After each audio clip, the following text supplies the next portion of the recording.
Assalamualaikum warahmatullahi wabarakatuh. Waalaikumsalam warahmatullahi wabarakatuh. Perkenalkan, nama saya RRS Mirismawati Permata dari Fakultas Keguruan dan Ilmu Pendidikan, Program Studi Pendidikan Bahasa dan Sastra Indonesia. Jadi di sini saya akan melakukan wawancara untuk memenuhi ujian akhir semester mata kuliah sastra lama saya. Sebelum itu, Bapak bisa perkenalkan. Nama saya Beni Irwanto SH. Oke, jadi di sini saya akan melakukan wawancara dengan Bapak Beni. Baiklah Bapak, langsung saja. Bisakah Bapak menceritakan salah satu cerita rakyat atau legenda yang terkenal di daerah ini? Insya Allah bisa. Terutama berkaitan dengan hal ini, saya akan menceritakan sejarah asal-usul Prabu Muli. Kita langsung ceritakan Bapak. Sebagai mengawali cerita, pada zaman dahulu kala ada beberapa pemuka masyarakat dari daerah Lubuk Bernai mencari tempat untuk mendirikan suatu dusun kala itu, dan mereka merupakan pemuka-pemuka dari masyarakat 4 sekawan. Pada kesempatan ini mungkin secara selintas kami sampaikan dan tidak akan mendetil.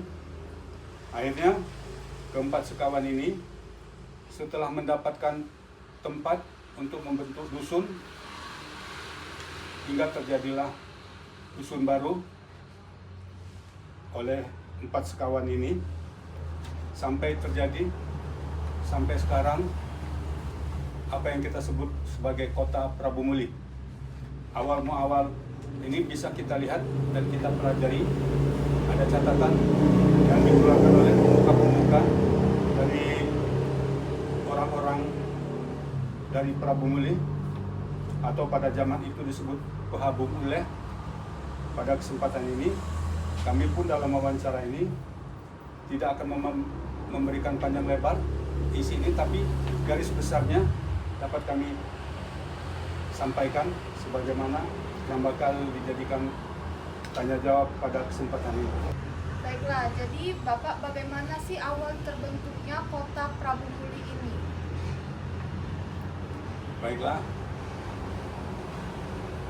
sebagaimana kita ketahui dan yang saya sampaikan tadi, hingga terbentuk kota Prabu Muli adalah 4 sekawan pemuka masyarakat tadi, adalah Puyang Minggun, Puyang Gayan, Puyang Resek, dan Puyang Jamik, mencari tempat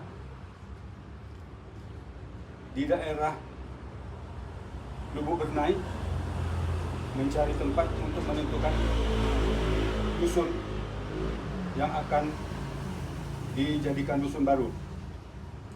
Kemudian mereka pada suatu tempat mengisi pulak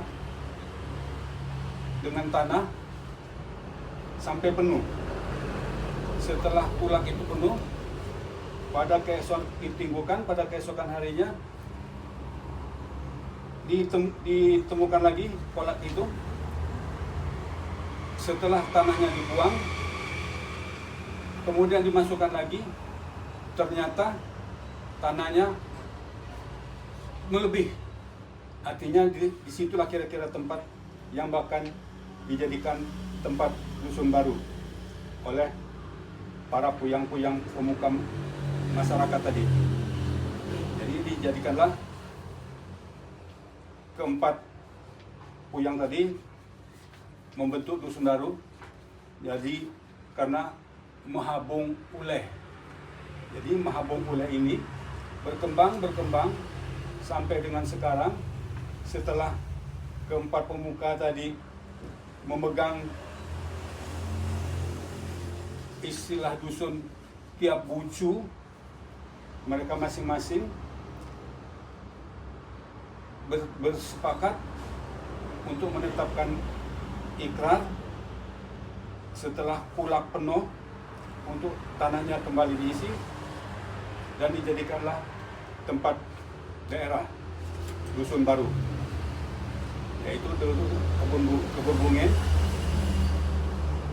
anggun nilaman, umpai ulu, dan karang lintang. Jadi mereka sama-sama memegang setiap bucu yang telah ditentukan dari tempat menemukan Pahabung Ule. Kemudian sepengetahuan kami, setelah dengan majunya perkembangan zaman pada pemerintahan Belanda,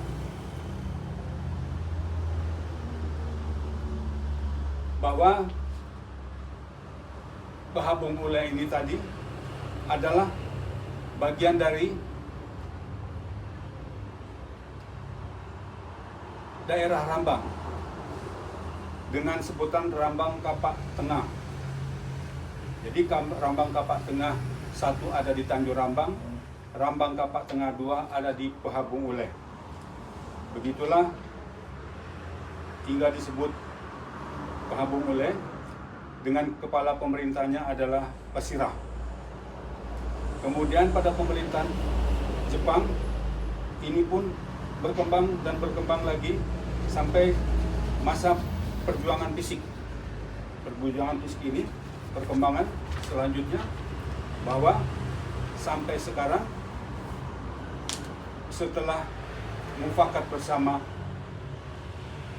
bukan lagi Pahabung Ule tapi sudah menjurus ke Prabumuli, termasuk kewidanaan Lematang Ogan Tengah. Ibu kotanya berkedudukan di Prabumuli. Berdasarkan Undang-Undang Nomor 18 Tahun 65, dijadikanlah wilayah disebut dengan kecamatan Prabumuli yang membawahi beberapa marga, yaitu kepala marga dengan disebut Pasirah. Adapun kecamatan Prabumuli membawahi marga Rambang Kapak Tengah, marga Lubai suku 1 dan suku 2, marga Rambang Niru, marga 4 Ulai Dangku. Kemudian berkembang lagi, terjadilah di tahun 69 bahwa Rambang Kapak Tengah berkedudukan di Prabumuli dengan desa-desa dan kelurahan. Pertama, Kelurahan Pasar Prabumuli. Kemudian Dusun Prabumuli menjadi Kelurahan Prabumuli dengan Desa Gunung Kemala, Desa Tanjung Raman, Desa Sukaraja, Desa Kararaja, dan Desa Muara II. Itulah menjadi kecamatan Gaya Lama. Kemudian setelah pemecahan, maka kecamatan dibagi 2, Kecamatan Prabumuli Barat yang terdiri dari Dusun Prabumuli, Pasar Prabumuli, dan Desa Gunung Kemala. Kemudian Kecamatan Prabumuli Timur, Desa Sukaraja, Desa Tanjung Raman, Desa Karangraja, Desa Gunung Ibu, Desa Karangjaya, dan Desa Muara II. Berikut setelah dari 9 dusun dan kelurahan ini ditingkatkan lagi menjadi Desa Gunung Ibul, Desa Persiapan Gunung Ibul Barat, kemudian ditambah pasar menjadi 3, Pasar Prabumuli, Kelurahan Persiapan, Wonosari, Kelurahan Persiapan Mangga Besar, Prabumuli menjadi Kelurahan Prabumuli, Kelurahan Persiapan Patigalung, Kelurahan Majasari, Persiapan, semuanya berkembang dan berkembang. Sehingga terjadilah setelah keluarnya PP nomor 6 tahun 2001, tanggal 21 Juni 2001, kota administratif Prabumuli menjadi kota otonom Prabumuli. Dan pada tanggal 17 Oktober 2001, peresmian kota otonom Prabumuli oleh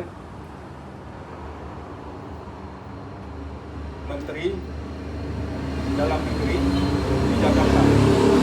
Dan pada tanggal tanggal 12 November 2001 pelantikan Bapak Dr. Andreas Sujadi sebagai caretaker Wali Kota Pemuli. Kemudian beberapa kemajuan lagi di Kota Prabu Muli. Namun pada prinsipnya asal usul ini berasal dari Pahabung Ule. Dan Pahabung Ule ini tentunya hanya sebuah dusun yang menjadi kelurahan, tapi namanya sudah menjadi Prabu Muli. Berikut dengan daerah-daerah pendukungnya, jadilah Kota Prabu Muli. Demikian kira-kira uraian kami secara ringkas, nanti bisa dibaca, diketahui.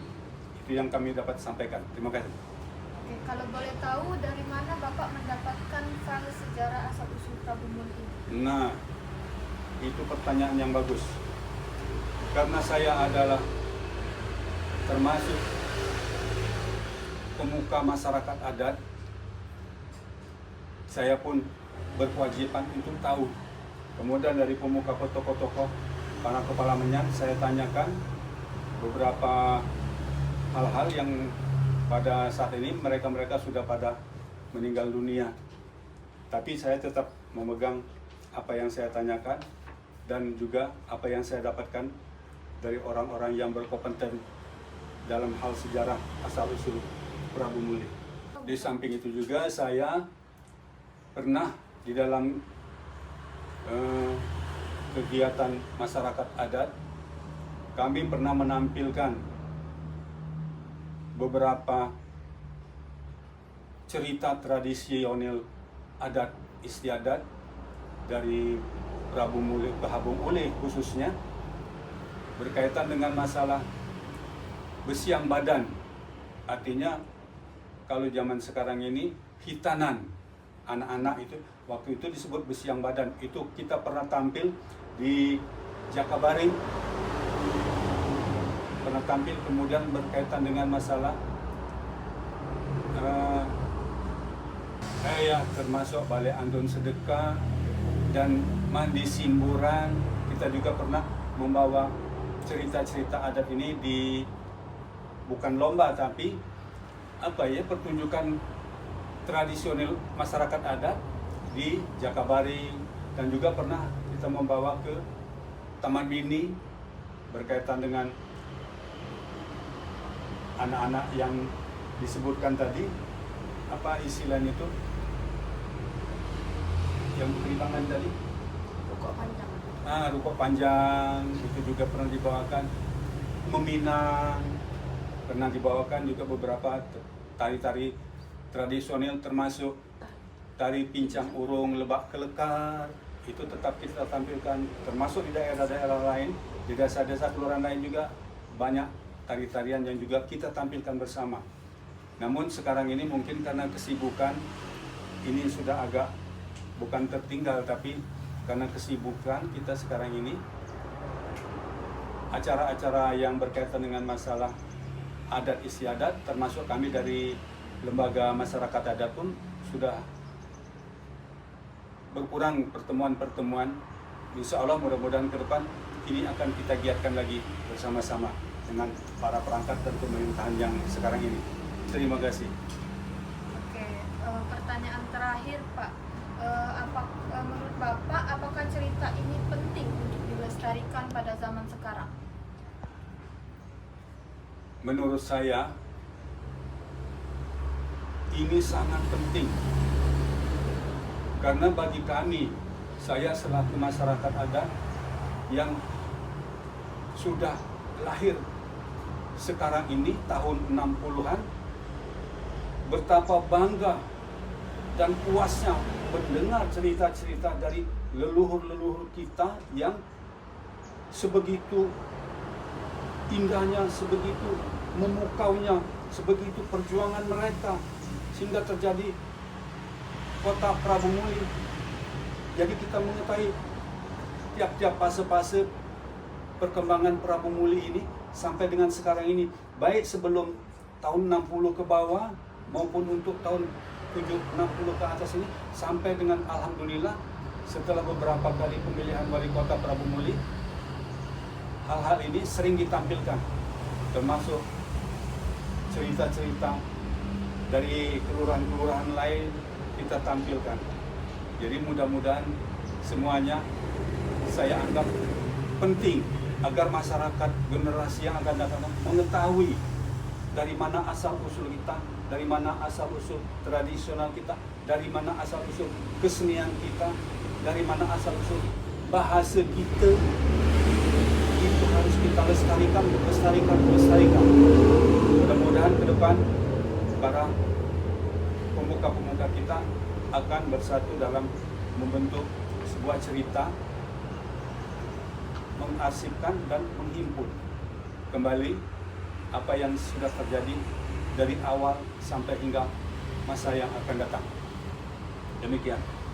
Jadi untuk melengkapi perkuliahan ini saya pinjamkan, saya persilahkan, asal jangan ditambah-tambahi. Jadi apa adanya, mulai dari tumbang babat maupun dari Pahabung Uleh hingga berdiri Prabu Muli, bisa dipelajari, bisa digunakan, bisa dimanfaatkan.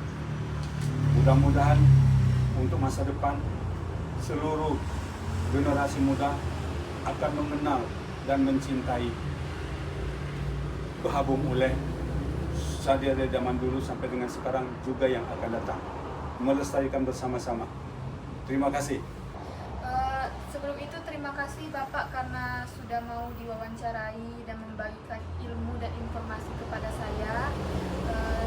Sekali lagi saya ucapkan terima kasih dan saya akhiri wawancara kali ini. Wassalamualaikum warahmatullahi wabarakatuh. Waalaikumsalam warahmatullahi wabarakatuh.